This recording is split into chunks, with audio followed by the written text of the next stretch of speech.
सर्वांचं स्वागत आहे प्रज्ञा प्रबोधिनी करिअर अकॅडमीमध्ये. वेलकम सर्वांना. पुन्हा आपण क्लास सुरू करूया. सर्वांना जय भीम. चला, काल आपण कॉम्प्लेक्स मेकिंग सिंपल सेंटेन्सेस सुरू होतं. त्यामध्ये आपण पाहिलं होतं, मला वाटते आपला कंपाऊंड टू सिंपल झाला होता. आता कॉम्प्लेक्स टू सिंपल बघू. Complex sentence to simple sentence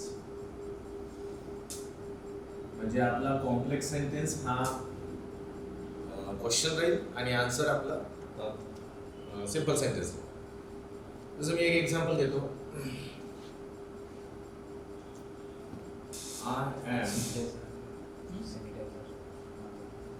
responsible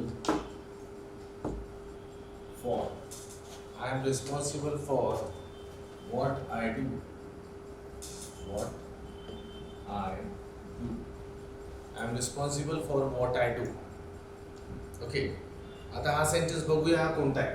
तर आपल्याला असं दिसतंय, आय एम रिस्पॉन्सिबल फॉर हा मेन क्लॉज आहे. व्हॉट आय डू हा सबऑर्डिनेट क्लॉज आहे आणि व्हॉट इथे सबऑर्डिनेट कंजंक्शन. ठीक आहे. तर हा एक मेन सबऑर्डिनेट क्लॉज असलेला कॉम्प्लेक्स सेंटेन्स आहे. आता याला आपल्याला टर्न करायचं आहे कशामध्ये? सिंपलमध्ये. आता सिंपलचं स्ट्रक्चर कसं आहे?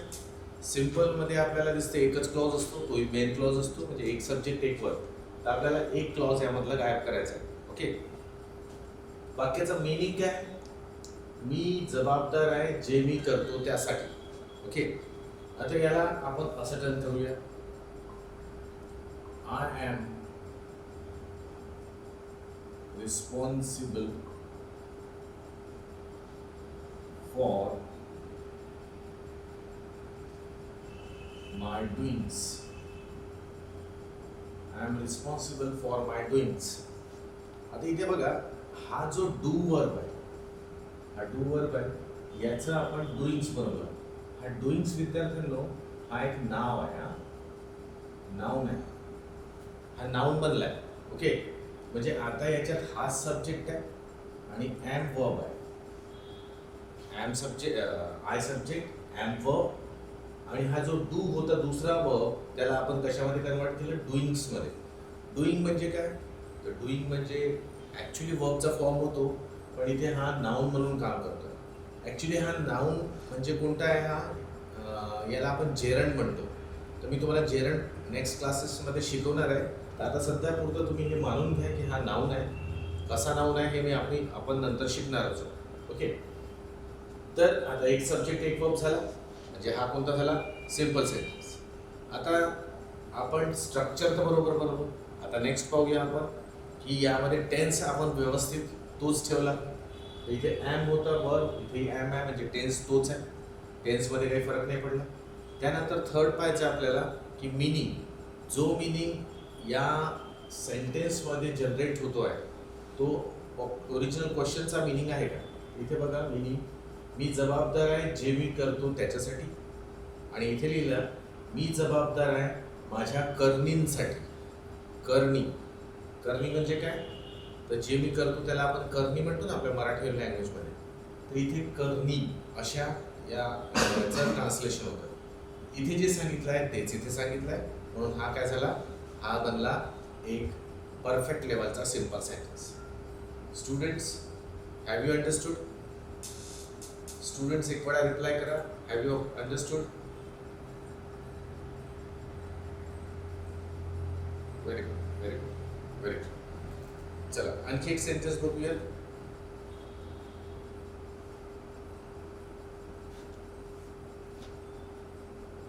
He said that he was innocent. He said that he was innocent. पुन्हा तेच स्ट्रक्चर बघूया. ही सेड काय? विद्यार्थ्यांना हा मेन क्लॉज आहे. दॅट ही वॉज इनोसंट हा सबऑर्डिनेट क्लॉज आहे. दॅट इथे सबऑर्डिनेट कंजंक्शन. ओके, आता बघा हा जो स्ट्रक्चर बनला हा आहे कॉम्प्लेक्स. तो म्हणाला की तो गुन्हेगार होता नव्हता, गुन्हेगार नव्हता. म्हणजे इनोसंट म्हणजे त्याला आपण काय म्हणू, निरपराध. तो निरपराध होता असा त्याचं म्हणणं आहे. आता याला आपण सिम्पल सेंटेन्समध्ये कन्वर्ट करतो. सिम्पल सेंटेन्समध्ये याला कन्वर्ट करताना आपण असं लिहूया,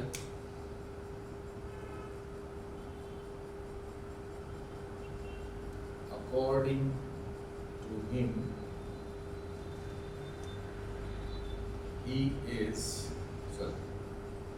he was innocent. According to him he was innocent. याच्यात बघा आपण काय केलं, याच्यात नवीनच शब्दरचना टाकली. शब्दरचना आपण नवीन टाकू शकतो, काही फरक नाही पडत, फक्त मिनिंग तोच असायला पाहिजे. तर आता बघा इथे हा सब्जेक्ट दिसतोय, हा वर्ब दिसतोय. एक सब्जेक्ट एक वर्ब म्हणजे हा काय झाला, सिंपल सेंटेन्स. ठीक आहे, स्ट्रक्चर बनलाय. आता बघूया टेन्स. इथे वॉज होता, पास्ट टेन्स होता, इथे वॉज ठेवला, पास्ट टेन्सच ठेवला, म्हणजे काही चेंज नाही. त्या व्यतिरिक्त आता बघूया मिनिंग. मिनिंग कसं, तो म्हणाला की तो निरपराध होता, आणि आपण आन्सरमध्ये मिनिंग लिहिलं, त्याच्या मते तो निरपराध होता. मिनिंग तर ऑलमोस्ट काय सेमच आहे, मिनिंग सेम आहे, म्हणजे हा आपला परफेक्ट लेवलचा सिंपल सेंटेन्स बनला, ज्यामध्ये एक सब्जेक्ट आणि एक वर्ब आहे. तर असं आपण कॉम्प्लेक्स टू सिंपल बनवू शकतो. Yes students, now tell me, have you understood perfectly? कळून आलं तुम्हाला how to make complex to simple? Very good, very good. आता विद्यार्थ्यांनो लास्ट कॅटेगरी पाहूया या चॅप्टरची. ती आहे मेकिंग कॉम्प्लेक्स सेंटेन्स. आपण कंपाऊंड बनवणं शिकलो, सिंपल बनवणं शिकलोय. आता लास्ट कॅटेगरी आपण पाहायची आहे कशाची, ती आहे कॉम्प्लेक्स सेंटेन्सेसची. बघूया next heading, making complex sentence.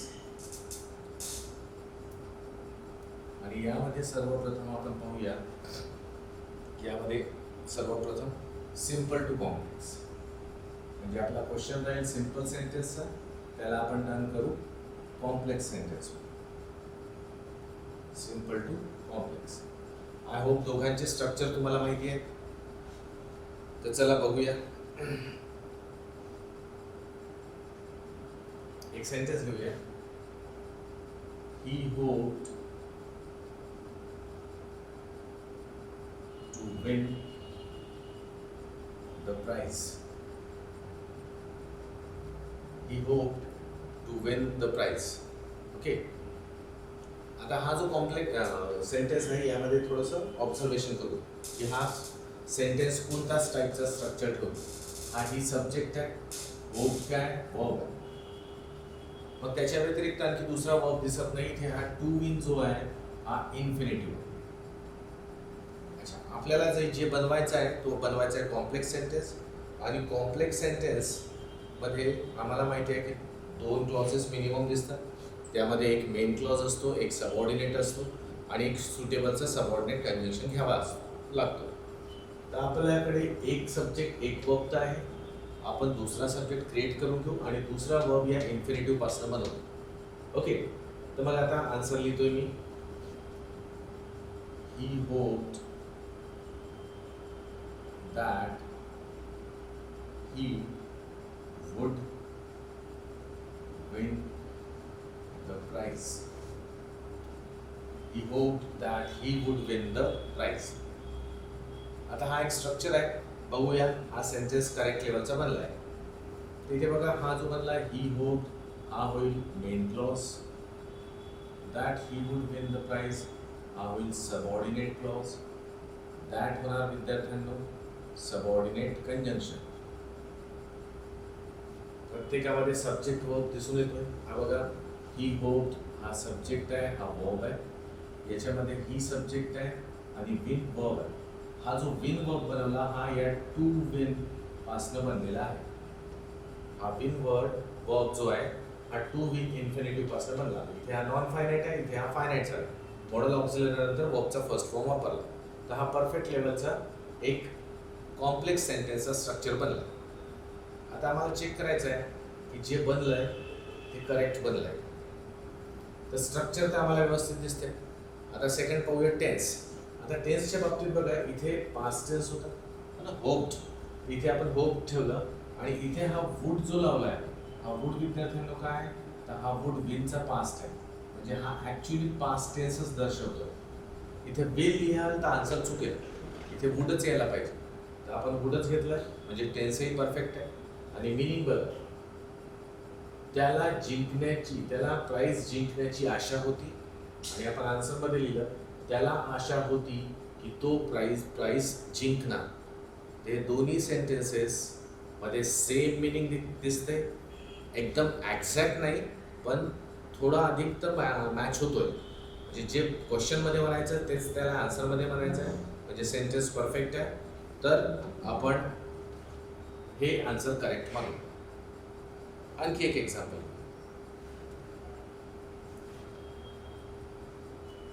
To feed his family Shankar worked day and night. To feed his family, Shankar worked day and night. या वाक्याला ऑब्झर्व केलं तर आपल्याला इथे शंकर हा सब्जेक्ट दिसतोय आणि वर्क हा वर्ब आहे. त्याच्या व्यतिरिक्त दुसरा कुठलाही वर्ब नाहीये आणि हा टू फीड हा आपल्याकडे काय आहे, इन्फिनिटिव्ह. ओके, तर आपण हा सब्जेक्ट हा वर्ब तर एका क्लॉज मध्ये वापरूच आणि या टू फीड इन्फिनिटिव्हचा जो नॉन फायनाईट वर्ब आहे त्याला आपण काय करू, एका वर्ब मध्ये टर्न करू. तर आन्सर कसं बनायला पाहिजे मग. ओके, तर मी आन्सर लिहितो, Shankar worked day and night so that he could feed his family. Shankar worked day and night so that he could feed his family.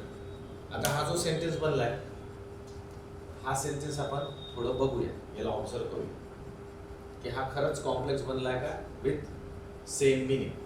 पहिले आपण क्लॉज स्ट्रक्चर बघूया. मला बघा इथे सबऑर्डिनेट कंजंक्शन दिसतोय सो दॅट. तर सो दॅटच्या पुढचा जो काही भाग असेल हा बनेल सबऑर्डिनेट क्लॉज है ना.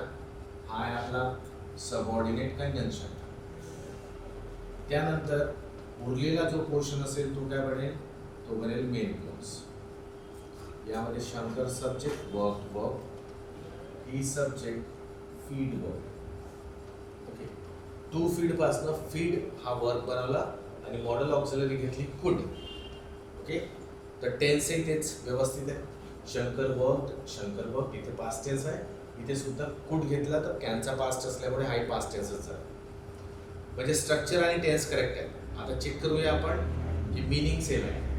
तर मिनिंग बघूया, आपल्या फॅमिलीचे भरण पोषण करण्याकरता शंकरने दिवस रात्र मेहनत केली.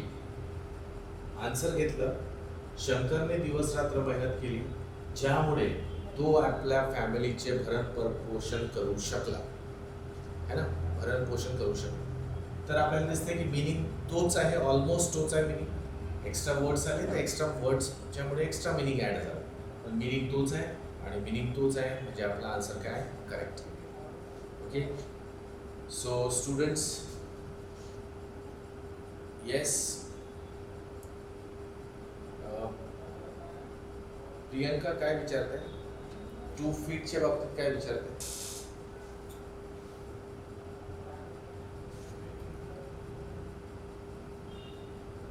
ओके, बाकी सगळे लोक रिप्लाय करा. Have you understood, have you understood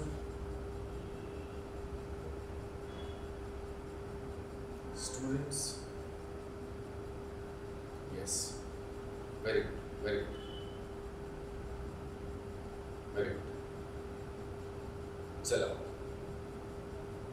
आता आपण लास्ट कॉम्प्लेक्सचं बघूया. आता सिम्पल टू कॉम्प्लेक्स केलं, आता आपण करूया compound to complex sentence. Okay, तर आता लास्ट टप्पा चॅप्टरचा तो आहे compound to complex.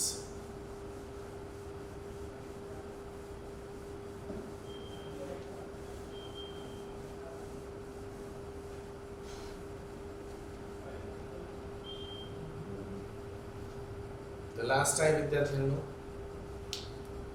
Compound sentence.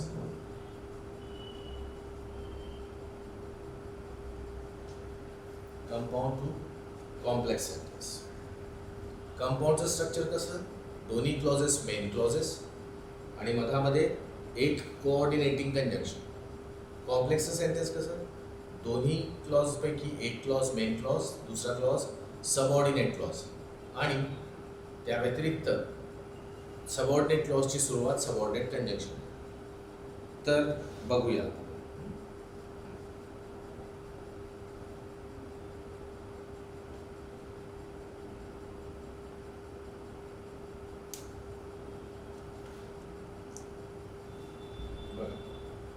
The tiger was wounded, but not killed.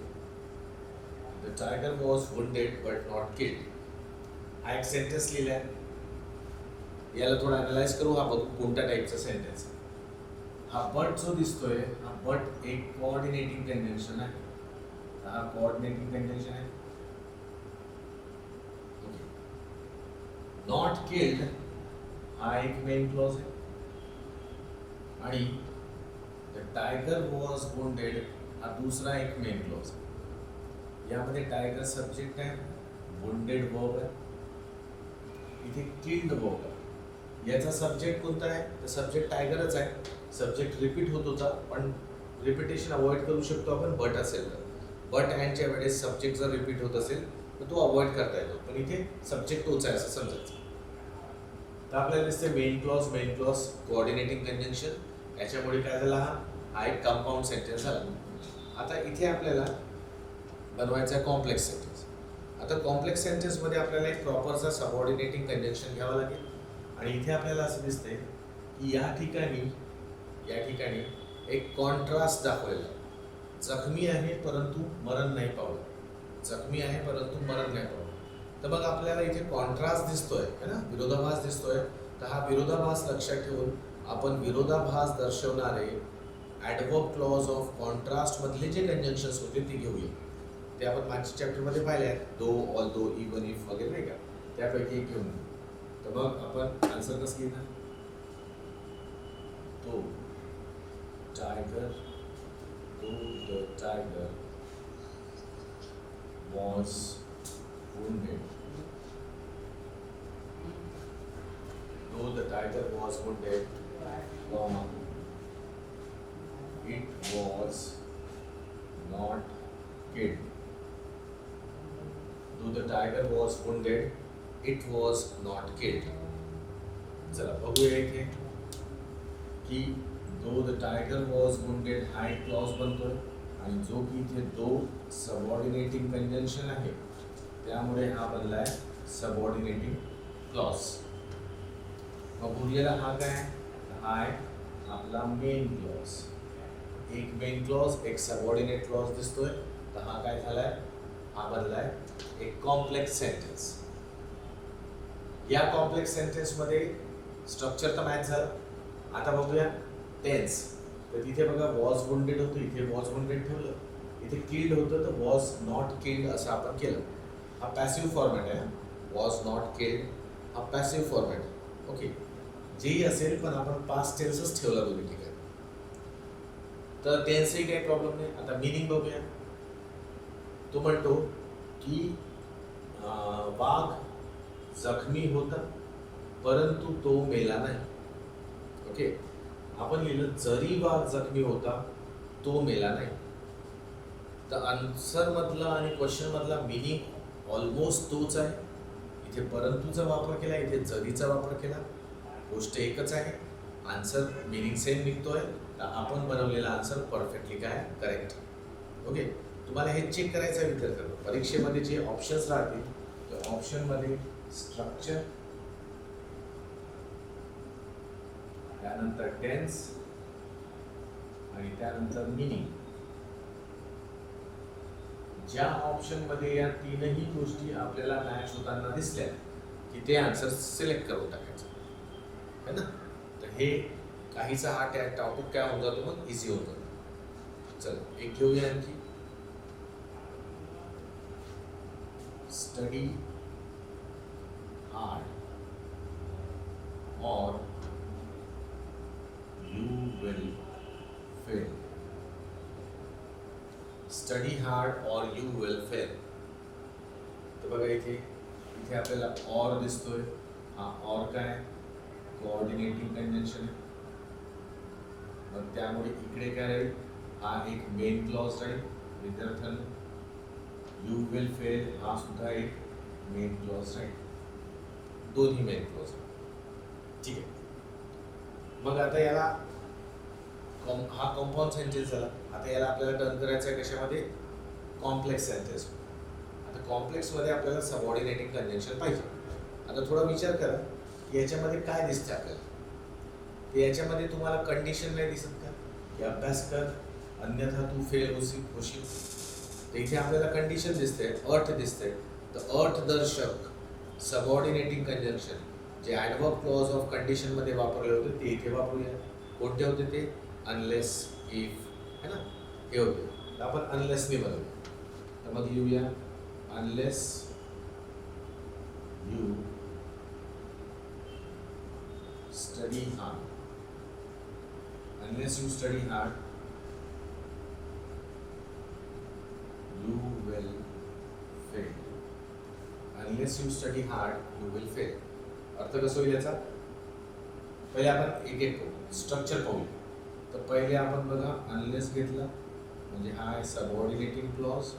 यामध्ये अनलेस काय subordinating conjunction. You will fail हा आहे मेन क्लॉज. ओके ठीक आहे. स्ट्रक्चर बनलंय, मेन सबऑर्डिनेट क्लॉजेस आहे तर म्हणून हा कॉम्प्लेक्स स्ट्रक्चर बनतात. टेन्स आपण तोच ठेवला, प्रेझेंट टेन्स इथे आहे, इथे फ्युचर टेन्स आहे. प्रेझेंट फ्युचरचं कॉम्बिनेशन होता तसंच ठेवलं. टेन्स आहे ठीक आहे. मिनिंग बघूया. अभ्यास कर नाहीतर तू नापास होशील. अभ्यास कर नाहीतर तू नापास होशील. आन्सरमध्ये आपण लिहिलं जोपर्यंत तू अभ्यास करत नाही तू नापास होशील. जोपर्यंत तू अभ्यास करत नाही तू नापास होशील. तर आपल्याला हे दोघांचाही मिनिंग करेक्ट दिसतोय. तर आपण बनवलेला अनलेस वाला कॉम्प्लेक्स सेंटेन्स एकदम परफेक्ट आहे आणि आपला आन्सर करेक्ट आहे. तर विद्यार्थ्यांनो कंपाऊंड टू कॉम्प्लेक्स कडून आला, एकदा रिप्लाय करा. Have you understood.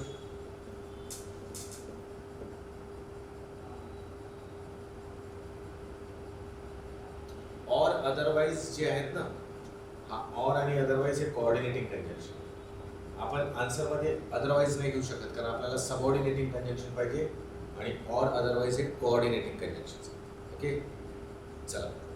तर विद्यार्थ्यांनो इथे हा टॉपिकही एंड होतोय. म्हणजे आपला सिंपल कंपाऊंड कॉम्प्लेक्स सेंटेन्सेस हा टॉपिक संपला. यामध्ये या तीन गोष्टी विसरायच्या नाही. यांच्याच भरोश्यावर आपण हा टॉपिकवर विचारले गेलेले प्रश्न इझिली सोडवू शकतो. चला आता पुढे जाऊया.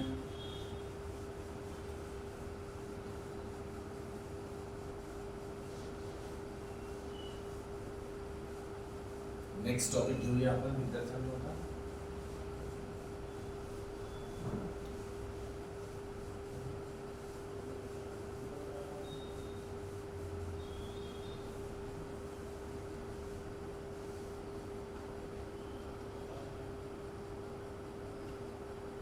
नेक्स्ट टॉपिक आहे आपला तो आहे आर्टिकल.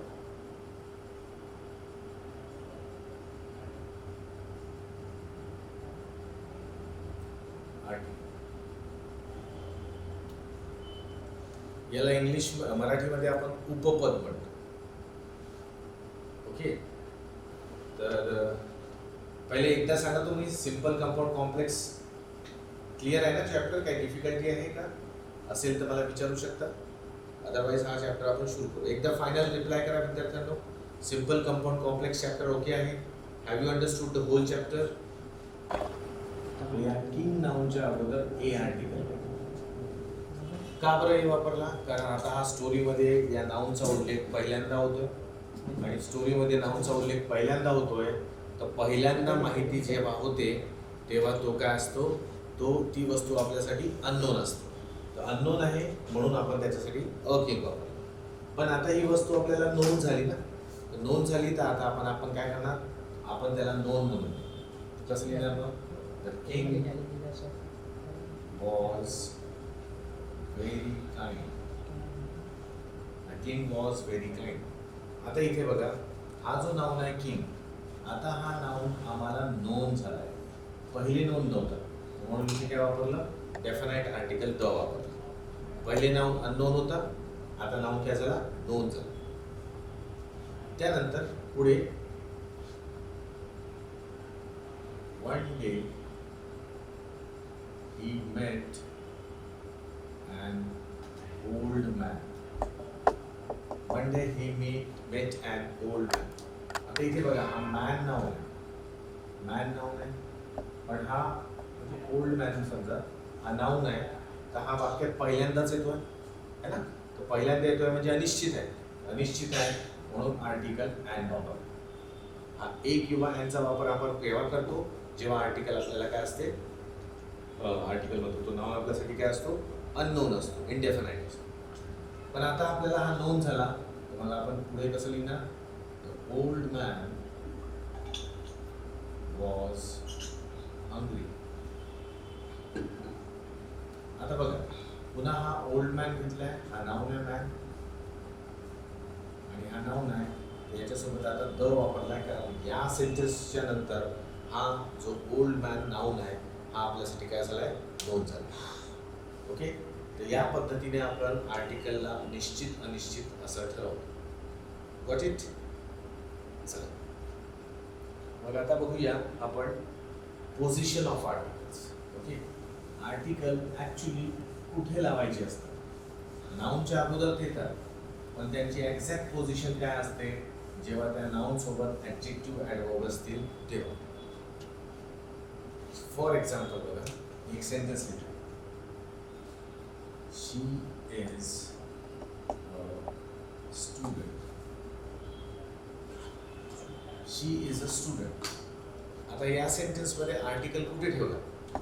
आर्टिकल एक्झॅक्टली या नाउनच्या अगोदर ठेवलं.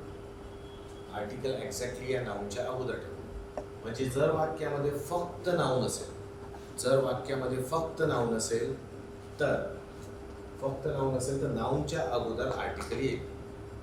ठीक आहे, नाउनच्या अगोदर आर्टिकल येईल. आपण काय बघतोय? आपण बघतोय position of article. Position of article हे पाहण्याचा प्रयत्न करतोय. तर फक्त नाउन असेल सेंटेन्समध्ये तर त्या नाउनच्या अगोदर आर्टिकल लावायचं. दूसरं वाक्य, she is an excellent student. She is an excellent student. आता बघा, हा स्टुडंट नाउन आहे, पण हा जो एक्सलंट वर्ड आहे, हा एक्सलंट वर्ड या नाउनसाठी येतो है ना. विद्यार्थी कसा आहे, एक्सलंट आहे, अति हुशार आहे. तर हा एक्सलंट म्हणजे या नाउनचा ऍडजेक्टिव्ह आहे, विशेषता सांगतोय त्या नाउनची, म्हणून या एक्सलंट वर्डला आपण काय म्हणणार, हा एक्सलंट वर्ड काय, एक ऍडजेक्टिव्ह. ओके, तर जर नाउन असेल, नाउन सोबत त्याचा ऍडजेक्टिव्ह असेल तर त्या ऍडजेक्टिव्हच्या अलीकडे मग आर्टिकल लावायचं. म्हणजे नाउन सोबत ऍडजेक्टिव्ह असेल तर ऍडजेक्टिव्हच्या अगोदर काय येईल, आपला आर्टिकल येईल. फक्त नाउन असेल तर नाउनच्या अगोदर, नाउन सोबत ऍडजेक्टिव्ह असेल तर त्या ऍडजेक्टिव्हच्या अगोदर आर्टिकल येतो. आता इथे बघा, जरी हा आर्टिकल आला या नाउनसाठी पण तो लिहिल्या गेल्या याला पाहून, है ना. स्टुडंट साठी आला तर स्टुडंट सोबत इथे ए लावलं होतं, इथे एन का लावतोय, कारण एन आलाय तर नाउन साठी स्टुडंट साठी, पण इथे तो एन याच्यासाठी झाला कारण या ॲडजेक्टिव्हचं उच्चारण ज्या पद्धतीने होतं त्या पद्धतीला पाहून आपण तिथे एन लावतो. ठीक आहे. ते कसं लावायचं, ए केव्हा वापरायचा, एन केव्हा वापरायचा ते आपण नंतर पाहूच. त्यानंतर बघा आणखी एक position, she is a very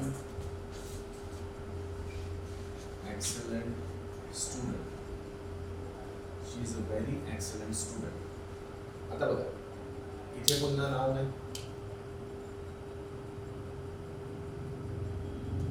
student कसा आहे, एक्सलंट आहे.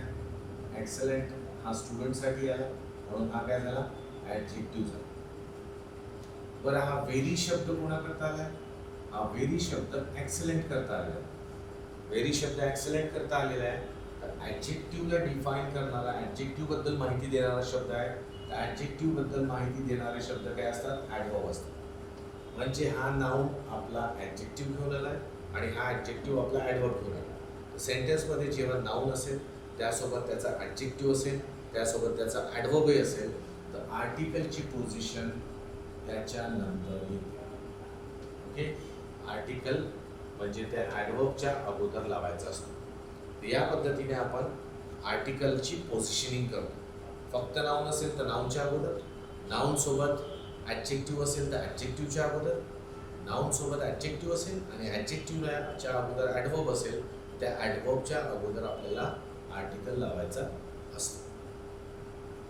पुन्हा तीच गोष्ट की हा आता ए का झाला, इथे बघा हा आला तर या नाउनसाठीच, पण हा ए याला पाहून लावलेला आहे, याच्या प्रोनाउन्सिएशन उच्चाराला पाहून आपण लावलेला.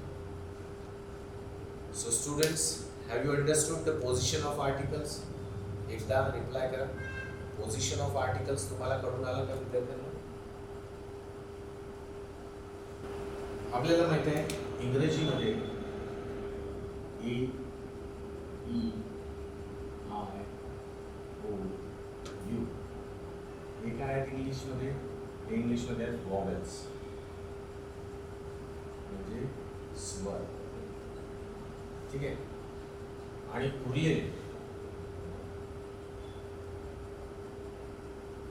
उरलेले अल्फाबेट. अल्फाबेट म्हणजे कोणते? उरलेले जे 26 आहेत, 26 पैकी 5 स्वर आहेत. उरलेले जे 21 आहेत ते रेस्ट अल्फाबेट, त्यांना आपण काय म्हणतो? कॉन्सोनंट्स. म्हणजे व्यंजन असं म्हणतो. उरलेले जे असतात त्यांना आपण कॉन्सोनंट्स म्हणतो, म्हणजे व्यंजन. तर रूल काय आहे? रूल आहे विद्यार्थ्यांना की ज्या नाउन्समध्ये first sound of pronunciation, first sound of pronunciation म्हणजे उच्चारणाची प्रथम ध्वनी. Okay. First sound of pronunciation, उच्चारणाची प्रथम ध्वनी जर वॉवेल येत असेल, उच्चारणाची प्रथम ध्वनी जर वॉवेल येत असेल तर आपल्याला एन लावावा लागतो. बघा पहिली गोष्ट आपण काय शिकतोय, तर आपण शिकतोय ए आणि एन मधून कसा वापर करायचा. ए केव्हा वापरायचा आणि एन केव्हा वापरायचा. काय पाहिलं आपण इंग्लिशमध्ये ए, ई, आय, ओ, यू असे वॉवेल्स आहेत आणि उरलेले अल्फाबेट कॉन्सोनंट्स आहेत. ओके. आता रूल असा म्हणतो की ज्या नाउन्सच्या उच्चारणाची प्रथम ध्वनी वॉवेल येत असेल तर आर्टिकल कोणता वापरायचा? एन. ओके. एन वापरायचा. पण जर first sound of pronunciation कॉन्सोनंट्स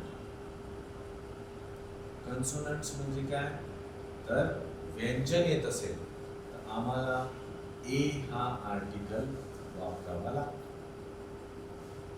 okay, ए हा आर्टिकल वापरावा लागतो. ए हा आर्टिकल वापरावा लागतो. ठीक आहे. आता यामध्ये जसं आपण एक्झाम्पल करतो, बघ जसं मी लिहितो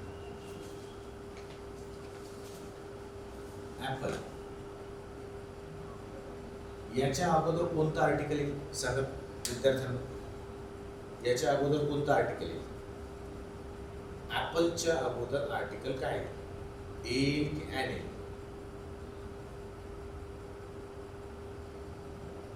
ठीक आहे, तर you are correct, you are correct. पण आता त्याला मला थोडं डिटेलमध्ये सांगू दे. बघा, इथे जो आपण एन वापरणार आहोत, एन, तर लक्षात ठेवा इथे हा ऍपल मध्ये ए दिसला, ए दिसला म्हणजे स्वर दिसला म्हणून आपण एन वापरतोय असं नाही. आपण एन जो वापरतोय ना तो पाहून नाही वापरत, आपण तो शब्द प्रोनाउन्स करून बघतो, उच्चारून बघतो. आपण जेव्हा याला उच्चारतो, उच्चारल्यानंतर जो पहिला शब्द निघतो तो एक स्वर निघतो आणि म्हणूनच काय होतो, याला आपण एन लावतो. आता बघा, याला उच्चारलं तर आपल्याला कसं दिसते? याला उच्चारल्यावर आपल्याला असं दिसते ऍपल. याला उच्चारतो आपण कसं? ऍपल, है ना? आता मला एक सांगा, हा जो ए आहे याला आपण कसं वाचतो? इंग्लिश मध्ये ABCD म्हणतो, तर आपण काय वाचतो? याला ए वाचतो ना, याला तर ए वाचतो. मग इथे आपण एपल का म्हणत नाही, ऍपल का म्हणतो? समजलं का? ABCD जेव्हा शिकतो ना आपण, तर हा जो पहिला अल्फाबेट आहे त्याला ए वाचतो, ए. मग जेव्हा ए चा वापर करून हा ऍपल शब्द बनला, तर इथे आपण ऍपल का वाचतो? आपण असं का नाही वाचत त्याला? एपल, एपल का नाही वाचत? हे करेक्ट आहे, दिस इज रॉंग. तर प्रोनाउन्सिएशन पण तर ए चं नाही निघत आहे ना, एचं प्रोनाउन्सिएशन ए आहे, इथे ए चं प्रोनाउन्सिएशन ए निघत आहे. मग प्रोनाउन्सिएशनच्या बाबतीत काहीतरी गडबड होत आहे. ऍक्च्युली ही गडबड आपल्या एज्युकेशनमुळे झाली. एज्युकेशन कसं की आपल्याला लहानपणी एक सायन्स ऑफ साऊंड नाही शिकवलं, आपल्याला फोनॅटिक्स नाही शिकवलं. तुम्हाला आठवते का की तुम्ही तुमच्या नर्सरी शाळेमध्ये असताना किंवा KG1 KG2 मध्ये असताना तुम्हाला फोनॅटिक्स नावाचं काहीतरी शिकवलं म्हणून? नसेलच शिकवलं. तर फोनॅटिक्स एक काय सायन्स आहे, सायन्स ऑफ साऊंड. साऊंडचा एक विज्ञान आहे, कसं प्रोनाउन्स करायचं तसं काय बाबतीत, तर तो फोनॅटिक्स आहे. तर त्या फोनॅटिक्समध्ये आपल्याला असं शिकवतात की ए सेज, एचं उच्चारण काय? ॲ. B says, B. C says, B. असे सगळे प्रोनाउन्सिएशन आपल्याला मिळतात. हे त्यांचे फोनिक साऊंड्स आहेत. एचा फोनिक साऊंड ॲ. जेव्हा एखाद्या शब्दामध्ये ए हा अल्फाबेट येतो, तर तेव्हा त्या शब्दामध्ये त्याचं वाचन कसं करतो आपण? ॲ करतो, है ना? This is what known as phonic sounds. तर हे फोनिक साऊंड्स आणि हे सगळं आपण उद्या कंटिन्यू करूया. आता वेळ झालाय तर आपण उद्या कंटिन्यू करूया. तर मी जेवढं सांगितलं मी हे पुन्हा उद्या रिपीट करणार आहे, तरी तुम्हाला पुष्कळचं कळलं असेल. जिथपर्यंत आतापर्यंत सांगितलं ते कळलं एकदा रिप्लाय करा. Say yes no. Have you understood my dear students? हे फोनिक साऊंड बद्दल आपण उद्या पुन्हा एक रिपिटेशन घेणार आहोत शॉर्टमध्ये. उद्या परत याला डिटेलमध्ये बघूया. आता वेळ झालाय तर आपण आता बाकीचं उद्या करूया. So students, thank you very much. Thank you very much. From Pragya Prabodhini. Enjoy the studies. See you tomorrow and we'll continue the article from here onwards. Okay. Thank you. Bye bye. Have a nice day.